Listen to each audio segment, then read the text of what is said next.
Новый механизм працаўладкавання грамадзянаў Узбекистану у Беларусі. Менск і Ташкент падпісалі адпаведны дакумент, скіраваны на упарадкаванне міграцыйных працэсаў і забеспячэнне прадпрыемстваў неабходнымі кадрамі. Адборам кандыдатаў зоймецца агенцтва міграцыі Узбекистану. Спецыялістаў будуць выбіраць пад канкрэтныя запыты беларускіх наймальнікаў, улічваючы іхную кваліфікацыю, досвед і стан здароўя, патлумачылі ў прэс-службе Міністэрства працы і сацыяльнай абароны ў Менску. Праекты працоўных дамоваў узгодніць яшчэ да прыезду замежнікаў. Пагадненне таксама прадугледжвае, што ў выпадку парушэння заканадаўства або неадпаведнасці патрабаванням узбекскі бок забяспечыць вяртанне работнікаў на радзіму. Пра гатовасць прымаць у Беларусі працоўных мігрантаў з Узбекістану напярэдадні заявіў Лукашенко падчас сустрэчы з прэзідэнтам гэтай азіяцкай краіны Шаўкатам Мирзиёевым. Не хватает порой рабочих рук. Так мы мечтали бы, чтобы именно узбекские люди с семьями приезжали в Беларусь, поселились здесь, получили помощь здравоохранения, если нужно образование, и развивались. Два смяротныя выпадкі на працоўных месцах за дзень. Адзін з іх адбыўся ў горадні падчас пракладвання каналізацыі, паведамілі ў следчым камітэце. Падчас земляных працаў, што праводзіла прыватная арганізацыя, абваліўся грунт.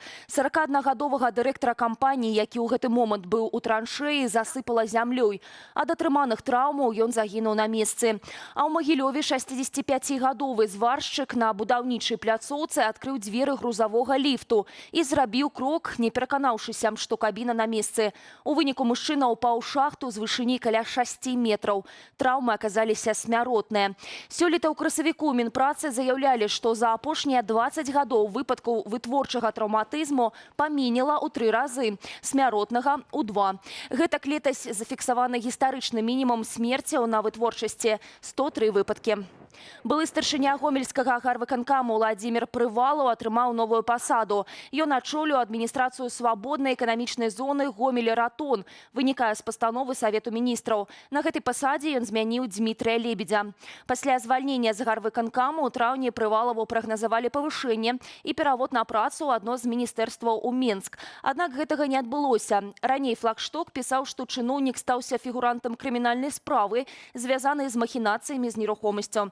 Аднак пазней следчы камітэт зняпраўдзіў гэтую інфармацыю і нават распачаў справу за паклёп. Пракуроры прыйшлі ў Кароўнік. У Генеральнай пракуратуры справаздачыліся пра вынікі правярання адной з малочна-таварных фермаў на Меншчыне. Падставою для візіту прадстаўнікоў ведамства паслужыў рэзанансны ролік, апублікаваны адной з карыстальніц сацыяльнай сеткі TikTok. Он был снят на молочно-товарной ферме. Кадры зафиксировали грубые нарушения ветеринарно-санитарных норм содержания сельскохозяйственного работы. Русские работники оперативно отреагировали. Действительно, факты, изложенные в видео, подтвердились. В адрес Кобринского исполкома было вынесено предписание с требованием незамедлительно устранить скрытые нарушения. Тое, што недахопы на ферме выправілі, пракуроры адзначылі падчас паўторнага кантрольнага візіту. А менавіта, што жывёлагадоўчыя памяшканні правялі да ладу, а карову забяспечылі чысткай пітной вадой ды кармамі. У Генпракуратуры запэўнілі, што працягнуць нагляд як за фермы Вуглы, гэтак і за іншымі ў краіне. Каб не дапусціць падобных фактаў, імаверна, наступны візіт мае адбыцца ў гаспадарку Якубова Агра ў Дубровінскім раёне. У якіх умовах там утрымліваюць карову, показалі ў адным з мясцовых паблікаў, заўважыў тэлеграм-канал «Віцебскі я гуляю». Амаль паўмільёна рублёў шкоды і крымінальная справа. Такія наступствы пажару ў жылым доме на вуліцы Леніна ў Менску. Прычына ўзгарання, што адбылося на мансардзе будынку 28 чэрвеня, сталася парушэнне правілаў пажарнай бяспекі, адзначаюць у следчым камітэце. У сувязі з сітуацыяй мясцовыя ўлады пастанавілі перагледзець план капітальнага рамонту. Днямі ў гарвыканкаме заявілі, што працы ў пашкоджаным пажарам будынку маюць правесці ўжо ў 2027 годзе.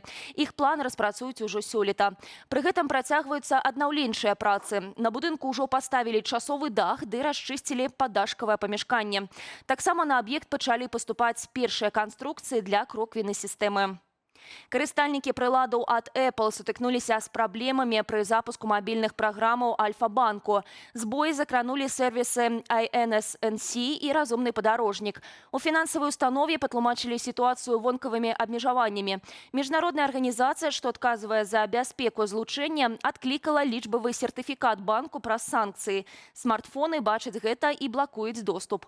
У банку запэўніваюць, сродкі і персанальныя звесткі кліентаў застаюцца ў бяспецы, бо адкліканне сертыфікату не адкрывае доступу да рахункаў. Уладальнікам айфонаў цяпер раяць карыстацца веб-версіі INSNC праз браузер. На сістэме Android сервісы пакуль працуюць, але карыстальнікам параілі абнавіць іх да актуальнай версіі. Паралельна банк ужо шукае магчымасці вярнуць аплікацыю App Store пад новай назваю. Альфа-банк трапіў у 19-й пакет санкцый еўразвязу супраць Расіі, які набыў моц летась у снежні. Незвычайная знаходка ад вадалазу Гомля. Падчас аднаго з трэнавальных спускаў пад ваду яны паднялі са дна ракі Сош па рэшткі старадаўніх жывёлінаў, піша рэсурс Белка Гомель BY. Вадалаз Сцяпан Жукавец спачатку заўважыў велічэзную костку, а пазней знайшоў яшчэ 5 фрагментаў шкілета. Паводле папярэдняй ацэнкі спецыялістаў музею Гомельскага палаца-паркавага комплексу, 5 костак належаць маманту, яшчэ адна бізону. Ім можна быць прыкладна 20 тысяч гадоў.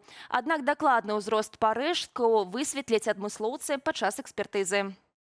Бернадет усё яшчэ пануе ў Беларусі, хаця і губляе сваю актыўнасць. Сёння цэнтр гэтага цыклону змясціўся на захад краіны. Там будуць больш інтэнсіўныя ападкі. А праз лакальныя навальніцы сіноптыкі абвясцілі жоўты ўзровень небяспекі. Ці вернецца ў Беларусь летняя спёка? Падчас прэс-канферэнцыі распавяла начальніца службы метэаралагічных прагнозаў Белгідрамету. Согласно прогнозам, до конца текущей недели у нас сохранится все-таки прохладная погода, а далее уже с началом новой недели, середины июля, температурный фон начнет повышаться, и дневные максимумы у нас достигнут 29 градусов в отдельных районах, при этом по-прежнему не без осадков. Што да прагнозаў на жнівень, то пакуль пра надвор'е ў апошні месяц лета казаць заўчасна, адзначылі ў Белгідрамеце. Пры гэтым у арганізацыі паведамілі, што ў сярэднім кліматычная норма ў гэты перыяд складае плюс 18 градусаў. Найцяплейшы жа жнівень у Беларусі назіралі ў 2010-м. Тады сярэдняя тэмпература паветра па краіне склала плюс 20,8 градуса. Дзякуй, што глядзіце нас. Калі для вас гэта бяспечна, падтрымайце гэтае выданне лайкам і каментаром. Сачыце за развіццём падзею на сайце Белсату і ў нашых соцсетках. А шырокі агляд галоўных тэмаў дня чакае вас ужо вечарам о 19 гадзіне ў праграмах «Аб'ектыў» і «Студыя». Беражыце сябе і заставайцеся з намі.